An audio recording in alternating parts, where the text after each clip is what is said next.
guys, this is Untouchable Mama. Thank you for watching our video. Thank you for being there for us. Please do not forget to share with your friends and press the notification button. Also follow us on Facebook, Untouchable Mama page.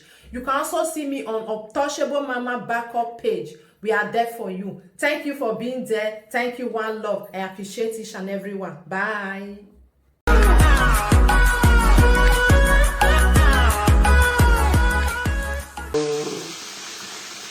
If you don't know what you're receiving, why you are there? Why don't you know? Why you power woman? Why you power woman? Hey, you're so lucky. Even if it's okay, but Osanu does it. Hey, you're so lucky. If you don't know what you're receiving, why you are moving? Why you are moving? In my video, no team like Papilo, no Abieyuwa. Ọpẹ́ mọ Papilo egbe oyo ti Abieyuwa ri awa ma be boya ni ga ati ni ile la Abieyuwa kan gbele la Abieyuwa kan maybe the good character Abieyuwa ma we why the bad character or ma me e wana mi wa gbona iya me two character ni ya yin wa gbona we can get the side of the good character.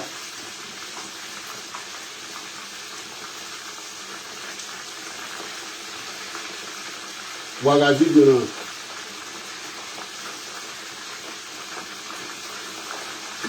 When you get the good side of the good character, what a Papilo re what agere o me yo makatabo ni ado dan we oren. Abieyuwa we lele. Maybe the bad character of Abieyuwa give man, the good character of Abieyuwa give man well. Nobody can tell us. Mabel we tie bone ma ya no we se na ni eri me do tie owie na Abieyuwa ga we se nu wa no ya za wa wa na mu wa waria sis owo no gbo ma ye se nu watani me maka wa Abieyuwa gbo me ye se uwe ti me Papilo when you called me you said you forget about this matter one day the matter na so no. I told you to go and tell Abieyuwa for them not to insult me again. Because Abieyuwa or Gino, Papilo. I waited for your reply. I did not see. Then I told you not to call a business recorder. I told you not to call anybody a recorder. That's not what I told you. But I was waiting for your reply. I did not hear of you, but they begin to insult my family, my brothers and my sister. And you want me to quiet. Now you will come out and be saying where Ogbowayensi, who are here boyo. Okay, me now we are doing we now. Abieyuwa we say no one am warrior. Because me maka Abieyuwa ma we say ni me. Ikeswe da me video na ne. Da me video na ne. Ikeswe da me video na. Da me video na ikeswe.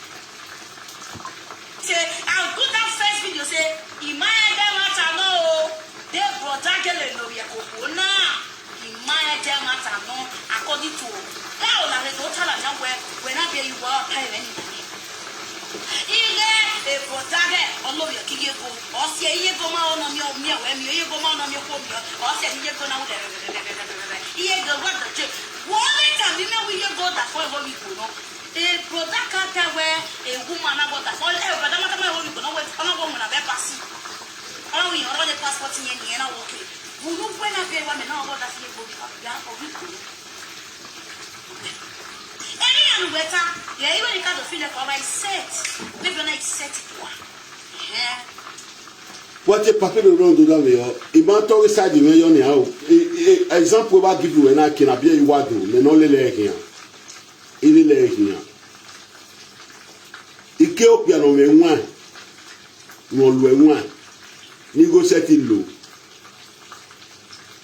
I don't when I like that Abieyuwa won always say now. The way I mean, I don't know. It might blame me yo.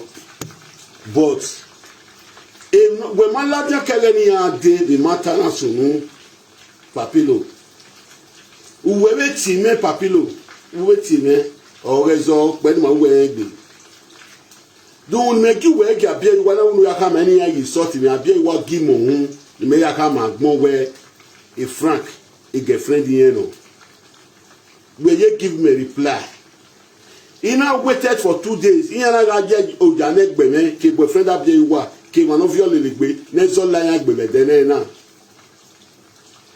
ìyẹn no ka gbe ọmọ adamekin gbeti oni ri Abieyuwa obi frank eri am ita lelu we hian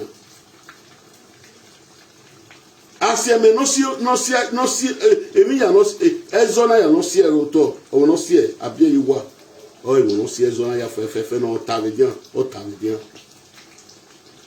ni wa make example wa to beg no ta igbuye go bania mabe o me no rota we Abieyuwa magu ego e ma record but eme ya ni italaja wonu mi era mi italaja mi no so rota o ge ta be gbe me ina mu pisho ami yo pali na mado Papilo mado we video yo we Atiti kama we Abieyuwa gi un Papilo o mado we video yo do wona we say na awe se no wa na ya zago wa awe na area wa veru go ba se na Papilo ado mu Pamela no wo kungwe ado mu adultery we agogo yo no that Abieyuwa we se nu o we se ni Pamela ado mu adultery we agogo yo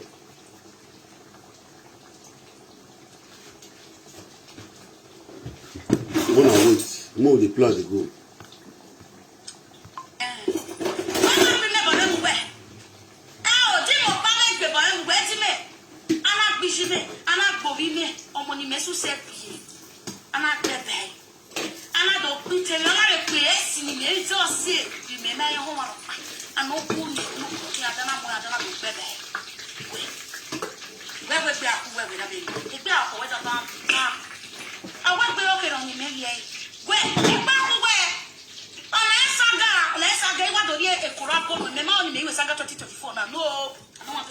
But I just want to tell you, say, your info, your plan, your info, we they set for ground. You go use your carry. Oh, wala Papilo. A boyfriend Abieyuwa, not a frank. Oh, wana, ora Abieyuwa say, ora ze frank or say. Or say frank or say, Abieyuwa, ona aguyo wo, wana ahonyo. Wo wona la mo piche frank iladen Abieyuwa wa jealous. Ora jealous. Abieyuwa ona ladian. Ora time do kama me weni aka ni do kama ko na. Weni te ate ladian de ti ladian ko na veri oni. Unu dokpa ma wo ko na kere. Unu dokpa ga gbera wima ewe ya igbera avan bola ewe yan igwo. No da ku no de mere ne ina lu enwaye the matter we here to tie with the hair. Ina buwa no gbina ba mo pe ana necessity de magino pe a. Nu wa ya lawa owo ku America ne un Abieyuwa game ni. Ina ajo da wagbon ina do tie. Orile dokpa no gbe yan wo si o ma ko ma ko ma gbe a. Adiri na le lo se ki ana mi no ma. If you get the bad character or the bad side, ni me no man or boss ready ni gba your body. Iga le frank here. Imi wa Abieyuwa man die. He said to get the bad side water law. He said to gba your body. Iya wo bo ma aya do le yon ma yi. Uda we o menania. Owo ko ko na iya ga agui. Ni ya aji agbon. Ni do ya ka ma gbon we. Agbo awagbo ya so ege ni na no na mo piche e frank laja wo da fiyon no wo ko no zigo ni frank na aroto ni me no sikeme oga wi awwe no we na siko ewege ni we na sike frank e kini me uni we awe we ni frank we awe we na Abieyuwa we awe we na Abieyuwa e wo we gbina na Abieyuwa be de na isu gbina ni me gbina na Abieyuwa na arigo gian omubo omugwe ina mo pise wiye meladia ina mo gbe meladia na do jojane na ya gu wonu no da Abieyuwa kama me gbini yaro wiye joy ma we frank ewe o ma we ewe e frank o ya wiye joy ewe e ma ya wi go ni ya igwa lo bi social media iji tai repeat e egenezo no na ka bi aro iga repeat e frank iye joy ma we frank ewe iya go with me recording me no dem ma ya ro wiye joy akena Abieyuwa do ni Papilo o se ti ade o do gbezo rinu pe ma we o be rigo nu e o jaji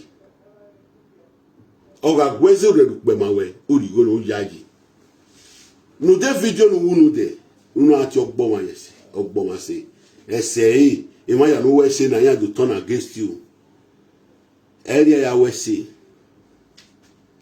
dans les vidéos na kegu we gwa Papilo wa go me la vidéo na dans les vidéos na as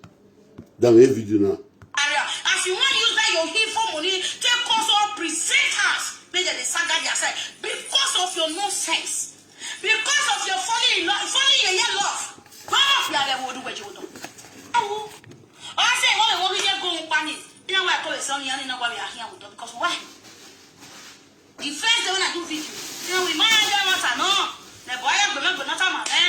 You're going to get a little bit of that, and you're going to want to have man. He will never love. I could tell you, called me. Hey, you're gonna, our friend, hey, I will now you are not this product. They go for every platform, say, oh, we call it robot. But any do I represent any protect to wear. Here only anywhere that I don't have a guy for Danny.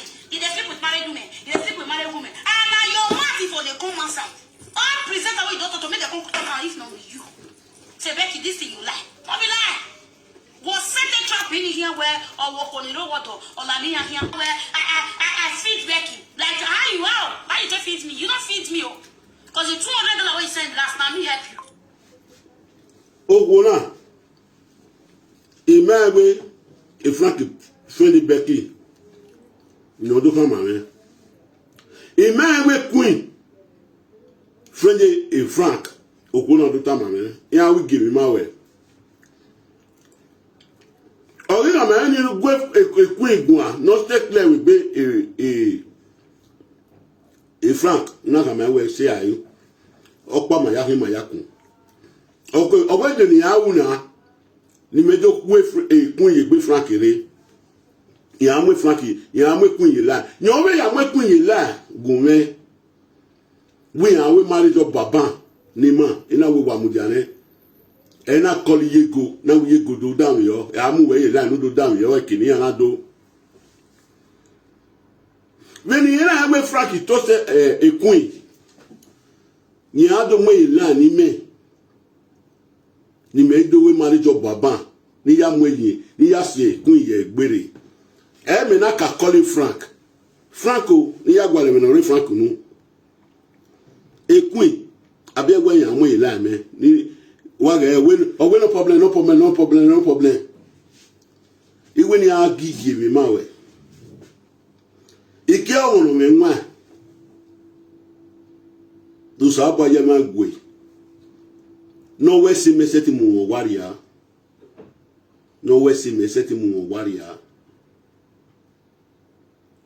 Onwe no se ni wala ka we ogbomase. Wani ke yahin nwa ya mi ba de wa bi no egume na go wa ya we mata no egbe no we se no wa e we ri tendo we no we se no wa maria wa na we na giri ya wa Abieyuwa we se me ori ase no wu me wa o dewu data Abieyuwa ladian mi ga che bo negbe mi aja me se o ma dan be wo we a betrayed him. Abieyuwa la den yo gi won owo kokun na. Owo kokun na ni no ka be ze Frank or say na Abieyuwa na we mi ari live video. Na da yo ja ni me ba ya se gbo kokun na ye na ro bi ogun ya me. Ina emi yo pa ni ma do e kini pa ni ma do. Owo kokun no se so na Abieyuwa na de gbe da akole eriyan. Ona da temi ye go mai. Bina wena egbe enwokoko na me ya la video pa ya ta. Wa wokoko na be 50 francs la dia. Abieyuwa na de gbe piku ga wokoko na ni na ya ti beki. Ola da atemi ye go man after we ezo sunu ne o. Unye gime o si ezo. E boyfriend e ka we wokoko na ne o. Owe wa ya bege yi Abieyuwa na de gbe piku ge we ni a gime ma we. Jesus si won we kin Papilo when gie na tuta watch video me wa mi ya wan egbe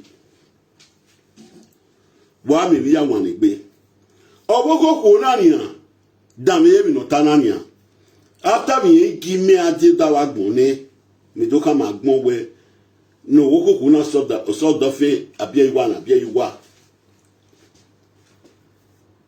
bezo igaro oni yan igaro bi ogun amene Abieyuwa na me bo ogboko na ni even Abieyuwa ta mo ogboko na ta o e girlfriend ni iyan evaga gba si mi odo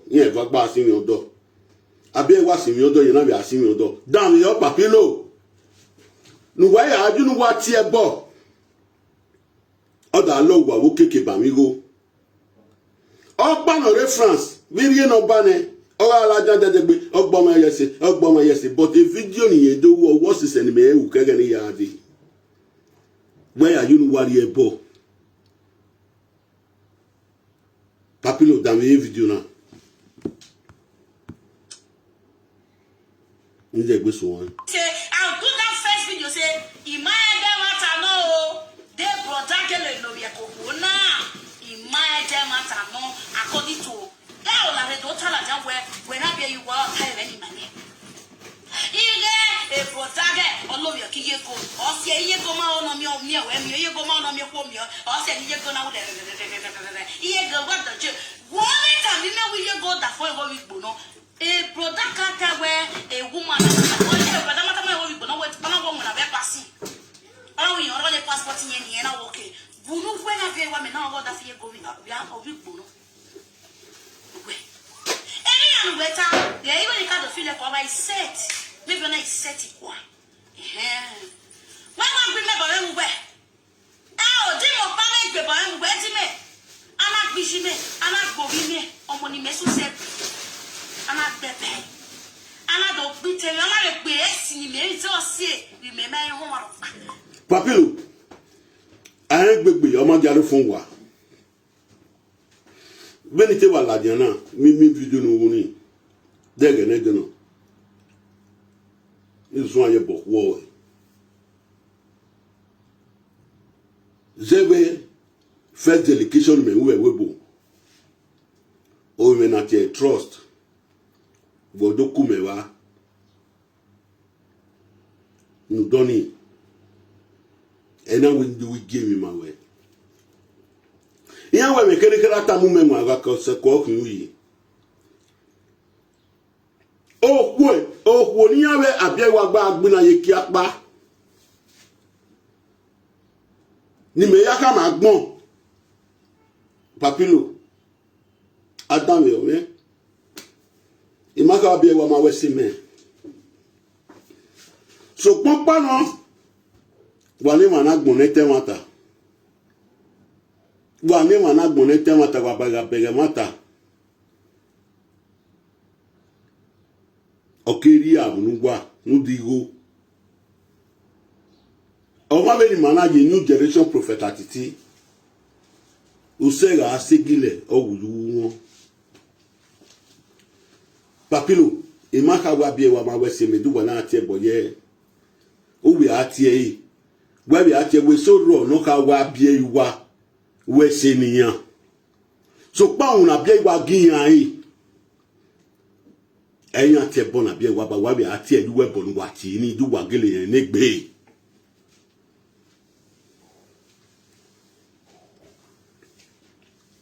Oruwa meta ma me no we ni ti bon Abieyuwa o we ni si a we si se adomie mata no ro ni Oruwa me na imoni a pe voice e no ma ro e o devil my way got good for more than 2 years. What's years on the man? Evan Kobegian. Otian Kobegiano. Otian Kobegiano. Honor your terminal. No devils that dog by ye. Or we need Tiabona Kobena with 6 years Tiabonesta. Inyani Akobeya Zira. Maybe a zigina yan set a Tiabone. After we saw Yagi Fune, on a do team, or where as a young phone and any air when we ever were. Or when you come, you are where apologize and Akobe, it might make a Yahweh, and no Kakini Uno. But if you only come with Papilo, not damn if you do not look about damn it all. Il est là bien working many tiny. We really like him. Emi va mi wa gbona, emi va. Ami good character woman, ami bad character woman. Even metala nia. E mo pata o. Di o presenter no gale la bien working. Emi okpa yanta. Abieyuwa na egene ifraki na aru ya jebo eri Abieyuwa na ogbe nwe seri ogbe here we was turn around ajebo ogi biro we frank we de na ba Abieyuwa ubege e tran go me draw no we na no aga legal e video no wa umurupa wa aga mi ya ni takiana wa aga yi. But I mean, maybe the bar, ni when you come with Papilo no see me. When we are video now, we are video now. You are open way, editing. You are open way, editing. I tell one now, beg matter. No, c'est it matter, but me go raw. No ba. Papilo wait me. Zebo cinema, Zebi my egg bell when at me. In a give no one will come near a bomb. Here at a bonnet, but may be a war game on. Here are table me here that here and Abieyuwa. May ye feedback you go where? No. 2 days, not 2 days, yo. The name ye tea nice on Labian. Every night, but I am a bog bed. Women are the whole near fair. Kopia no temata no matemata yeme na. Sis wa wok boma yesi. Me him maka wa be wak be me gba. Abieyuwa ma wese me. Ina just say yo. Nene go daughter. No ga awenya. Edenena edo ro Abieyuwa. Girlfriend Frank na te Becky. Iya Abieyuwa gba si mi yodo. Damn, even not Tanya. If you don't look out the first time, or you look at Facebook, you are damn even not that. But I get good side of one, why we get the bad side, why I correct it, why I can make good news, or mark back. Why get Malaya on social media, and I said, big boyfriend there, here, from Victor. Oka abog ba wona so popala we you do ki okuna magbon agbon wa we sine ogbo ma yesi agi o ma magbon no o ma ya we mi kemi na rere awo agbon na awe mi ba mi be na gi Abieyuwa magbon na nia oso afi character dan no go e o vi o lei. E wan rien dekun o yu e character we si lelian ni mani make na da aka we man o ka lelian o dan do wa mai but emi ni o ni ta Papilo e ma re to rovio so popa ga gun ina ga bude e na ga gun emi so ro no lele wa o we bo no e bo no make na sound be o we no. A video na no woko ko na ya wiye go ga asi ya wiye What ye? Abieyuwa ga sin ye kia. No mumela dia wo wa. De mena ha ma gbon wo hu na. E Fran Victor wo hu America no do siezo. Ya se gboku na no be ya weke Fran Victor. E ya na da ajo jame. Wo hu na go amowu. Owu mi agudo Taiwo wo hu America. Da ya gi mo hu. Do se agbo me kini ana do ta. Ona different de kia ni ebe o. Ona ro wi me. Wa da yo ukuni je na because again ya yore is too late because I didn't like 2 o'clock wa go me aga gogo. Ore 12. Isabo betala we no really aliva no me no ba me Isabo betala we me ni ari nwena ni agwale ba ede ya ware ogbo igiaje. Papilo ka bo dan me owo koko na ya gbe nu wa dan me ofu.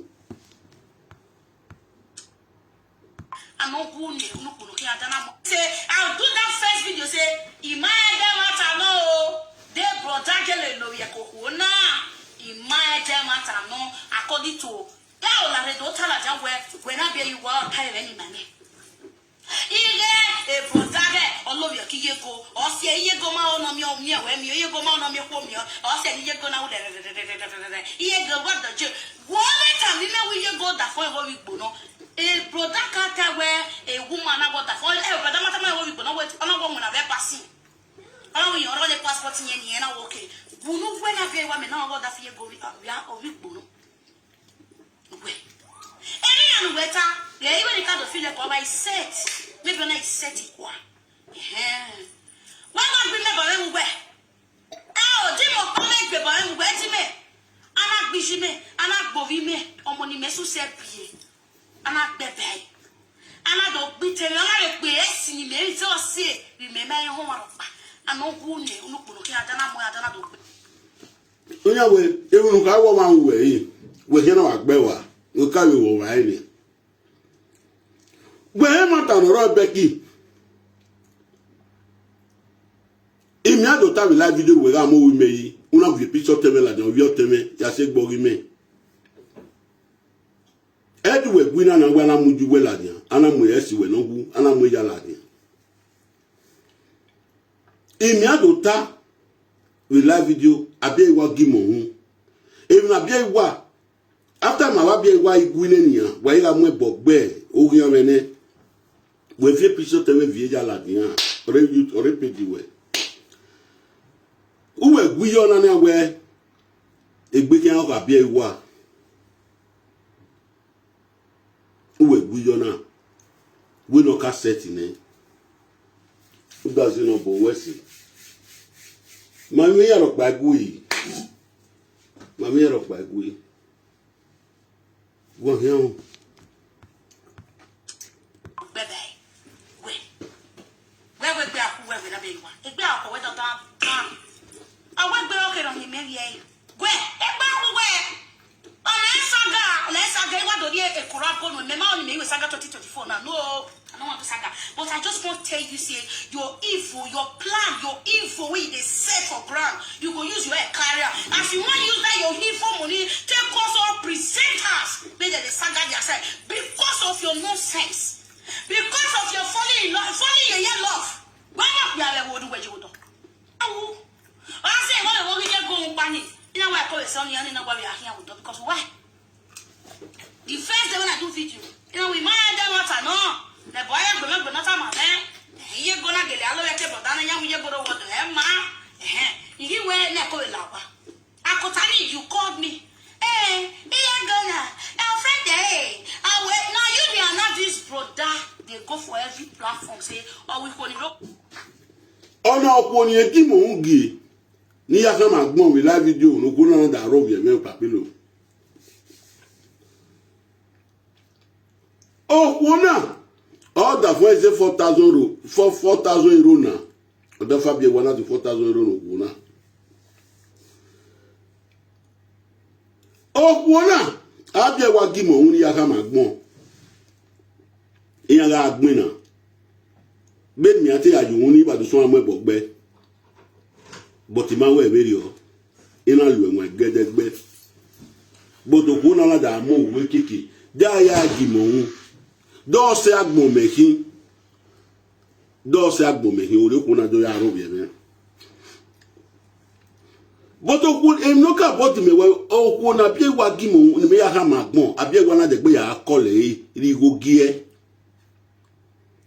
rigogie ona ya ba pe oge ona ya ba ku oge sote I we video ne ebe ki ona we ma de mata no o iye gona we ma iye gona I we video fun Abieyuwa na de gbe kole we e mata no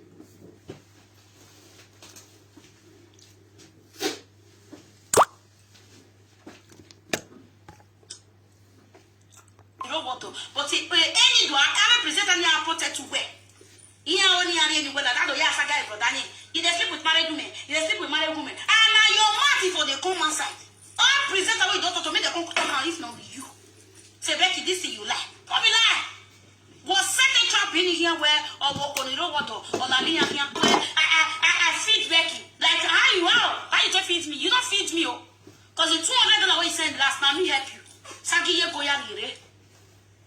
Cause who say yo? When you get me make me know where they lay. Don't you know been on a way?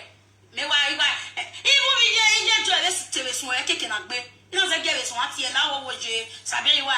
Wala saga, wala oh, Gigwagi Beakoe, wala wogo, wala oh, Jojo not even one. I enjoy the yak with me. Already that's a bonny Jimmy. Good devil, and we were no man. Why is your poor for after dinner? Who tell him I'm so a couldn't say my friend when I tell. Oh, we're going to come in any my way. I do way on my where the time they friend when me and they are we a friend away. Now you're calling me already go, you go.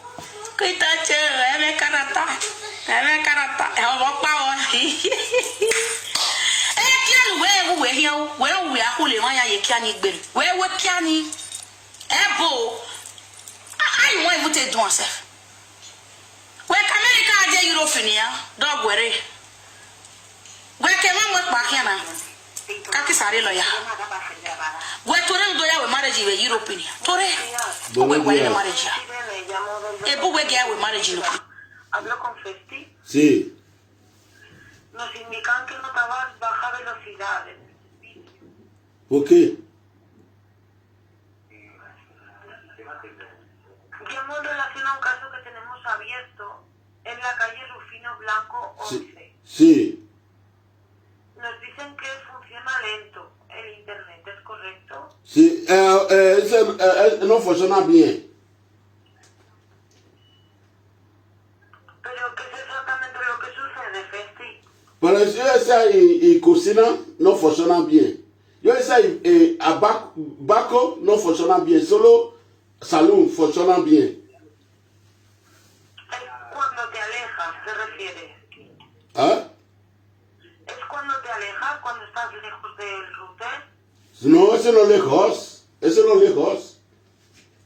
Pero si estás en la misma habitación Sí. que está el router, Sí. ¿correcto? No funciona correcto toda la habitación.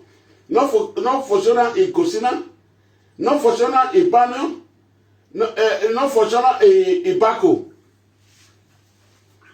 Pero te refieres a en la cocina y en el aseo. No funciona nada.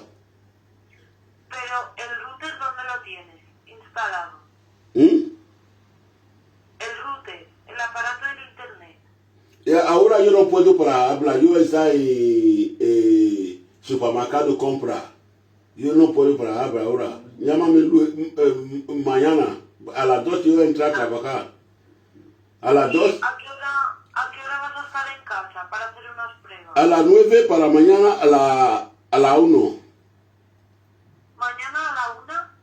No, a la 9 para mañana hasta a las 9. A la 1. A la 1. ¿De 9 a 1 Sí, de la mañana? sí. Yo entré a trabajar a las 2. Yo salí a las 10. Pues llamamos mañana por la mañana entonces. Vale, gracias. ¿De acuerdo? Gracias. Gracias a ti. Hasta luego. Vale. My people, when I wait where I go palo, when I go do this video, finish for palo.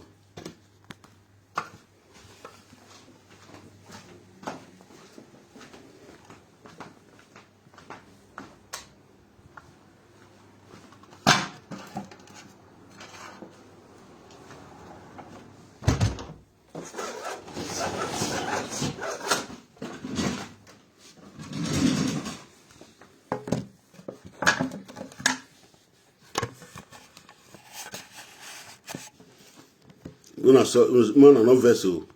Na network when I put for us, now they call me. The network not strong like that. So I'll tell them the time when I'll take it for us. Now they tell the just now say tomorrow from 9 o'clock till 1 o'clock, 2 o'clock I go enter work. Now know what they bring me come up for his house. My people, I dey hate nonsense. If I call the talk for nonsense, people of the world will see saying that the reality I talk. I see the video where Papilo do yesterday. Person I draw my attention go there. He saying yes, say me the talk 6 is then. Say Papilo, me no. Since then when this matter they happen, you talk and say Papilo called you. Wait till Papilo can't talk for this matter. Now I say once when he call me, I not yet reply again. I stay for 3 days. I not talk to these people. Now because of Abieyuwa, now Papilo call me. I respect them for 2 days or 3 days. May go tell Abieyuwa, make these people not cost me again. Because now Abieyuwa send me message. I not see reply. Or Christmas Day here. As I dey wish people happy Christmas, I say wish Papilo happy Christmas. Me with her, we know the quarrel. But when I see the video we do yesterday, the same person way Abieyuwa do good for, it dey cause the put. Me not to say Abieyuwa not do good for me. Oh. Now the message when Abieyuwa send me, where did they drag for Frank Victor for social media? Now me go. I never get the time when I want to talk and say Abieyuwa not do good for me. Now the message when he send me, where did they insult me, my enemy, my brother enemy, a pikin, a enemy, a wife enemy. Where did they insult the put? Now me go swear for Papilo. Say if not truth, we'll see as it go be.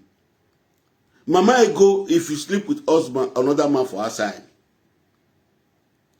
we'll see as it be. For this lie where they put for your head so. Let me do. Any woman, any man we no want to talk truth for this matter. You know why I call the talker now? Because Papilo. As people take me as bad person, I don't want make people come they look like that. That's why I don't quit drop my matter and if you go, yeah. You see this video when I the places, you see all the old word when I don't measure since. I speak Benin, I speak Edo. They say a parable they throw for wise man, he will take. I know they cause Abieyuwa again. I know they cause him again. I thank God today, say people, when he label me bad. Also, so they try to defend themselves.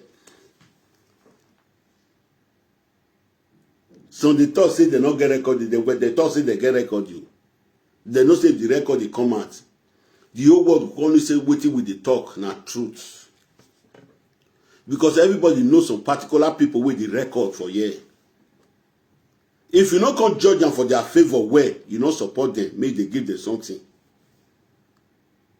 They will come play your record. The old people will come see the old matters, go brags. For we will know the record.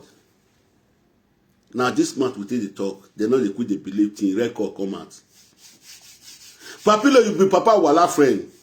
When something happen for this social media, record don't come out. Before I come see the bright the person with the talk truth for this social media. So na parable, now they throw for the people who go school. If they say they go school, they will get sense for side. My people, wetin make me come out, I just can't describe something for Papilo. Sometimes if una dey talk because of good wey person Abieyuwa wan do for una, or because of anything wey Abieyuwa wan do for una, una take una good, una no dey insult other people. If you don't want okoko to werie,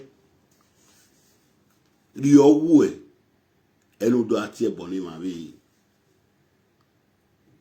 These people wey dey call so ogbonma yesi, e get wetin Abieyuwa si do wey vex dem. I always say Naria Wawa. I always say na je o ya ke nyenye na za wo wa na ini ya do so ya sen yo a no always say no wa o mu wa ware a sis wa gwa tie bo we do sisi hin o we do sisi hin sis wa gwa tie bo na da tie bo a we awon we jadi we gele ki me no oru wa nwa papilo 2 days anyway. 2 days anyway. You know we are the better value egua. Wo tie me ga Abieyuwa, we yeti me were gbe. Iye ga jo je yan na de gbe sun na we kan ma we no ha me bizu gbe. E me na ma kan. Dete bi bizu gbe ari goge we no be ri goge. O kokko tu were ye. O ye be nu wa be wu na ne wa tie bo ni wa. Ogbo wan yesi. Me ma wa Abieyuwa gbe me yesi won no game no. Dan we o kokko na ni me ya mo gbe ni amegbe mu na. Dan we o kokko na ni amegbe mu na. We want to le we do ji we ti marriage because we be o su sembe. O be o we be o mo we mo ko. O je we do se forget e ba e. E to we na ni we e to.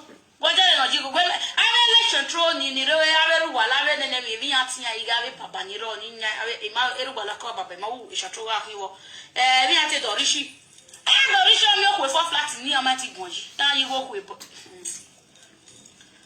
this live video no balance ani me di get for flat no na so ye for flat we no mo na mewo tito de we na mami go mami for flat for flat na ye complete with o step there na abeg you more dey go I not go on time Abieyuwa I know why ye go I want ye my name again no why ye Abieyuwa say I know why ye if I ye is a boy o ma teta we imoto agbegi an wo fi odo wa out of we fear like we train wa fear like track leave me o na because of your cousin brother they look you and because of your cousin brother now they look you don't suffer just leave me okwe those sagabeki go sagabeki mo gi owo hun ime wuga yugurewa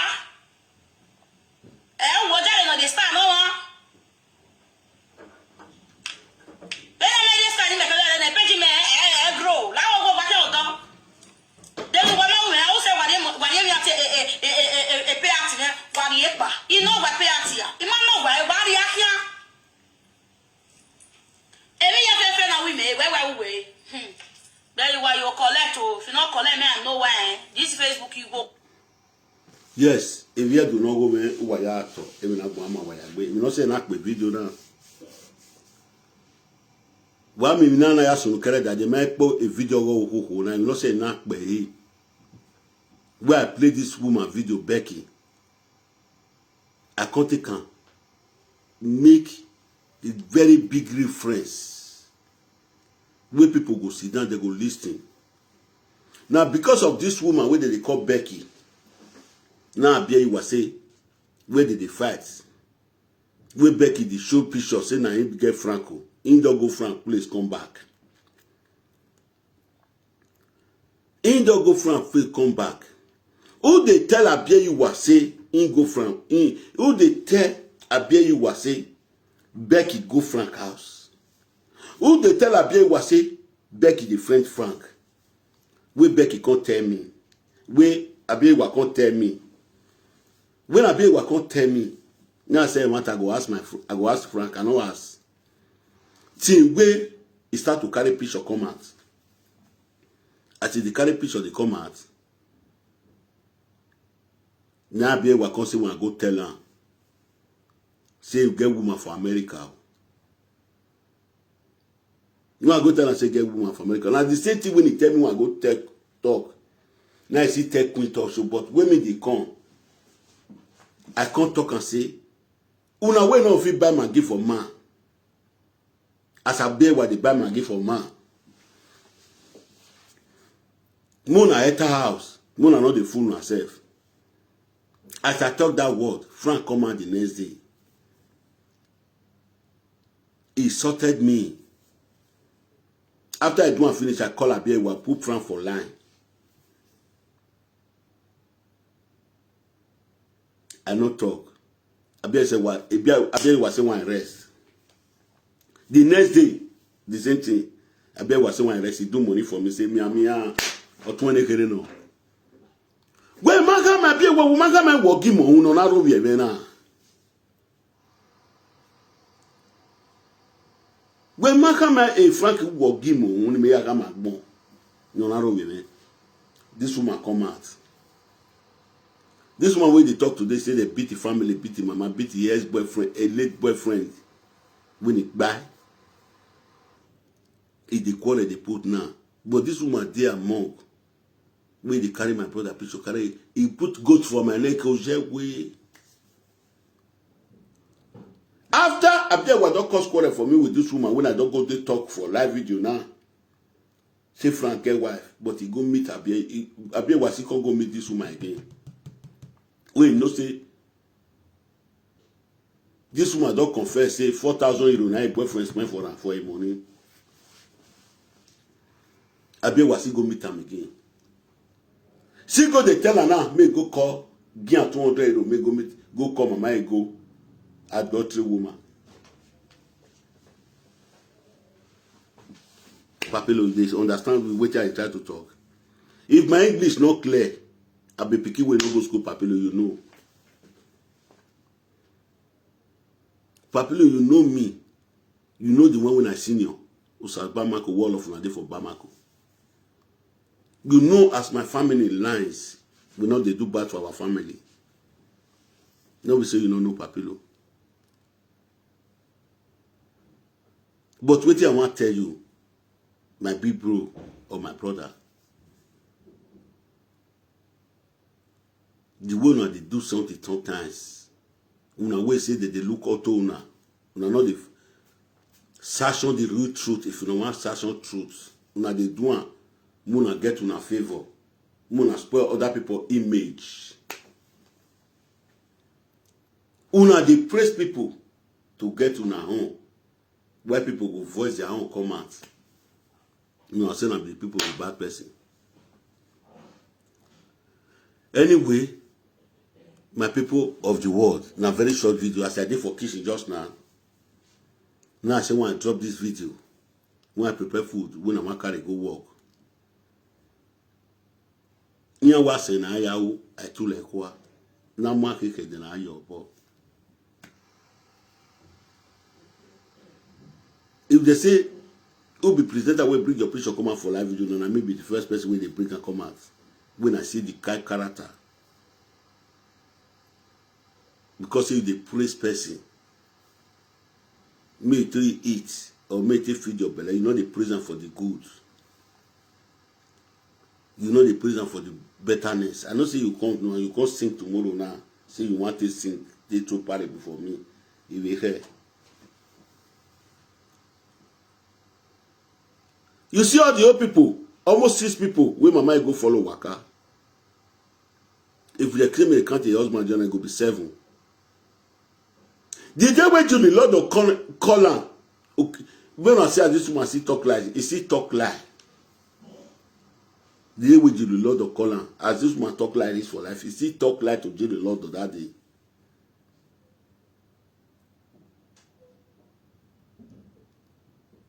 I pray. The character when he use for my body, when he use for my body, may not use it for my body. Person call me, say give me Abieyuwa number. I get a number. I get a number.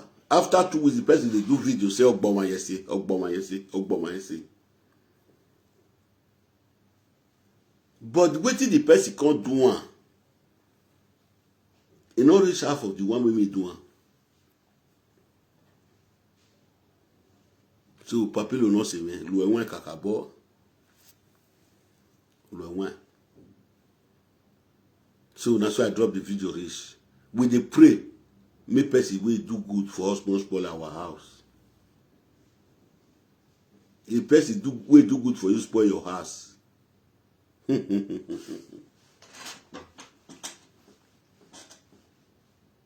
ya no de gbeta wa bi ese no ma.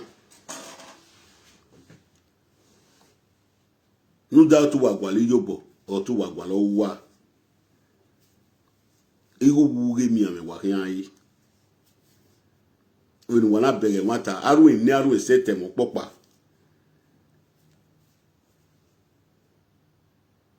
Ya se gbegbe friend ni etize. O we money. O we money we tali no buladian. No da wetu wagwali go no wayari bai na wa be wo na yobo no wa. E wata magi wata. Imeti ebo nika makeke na yo bone wakian zepe.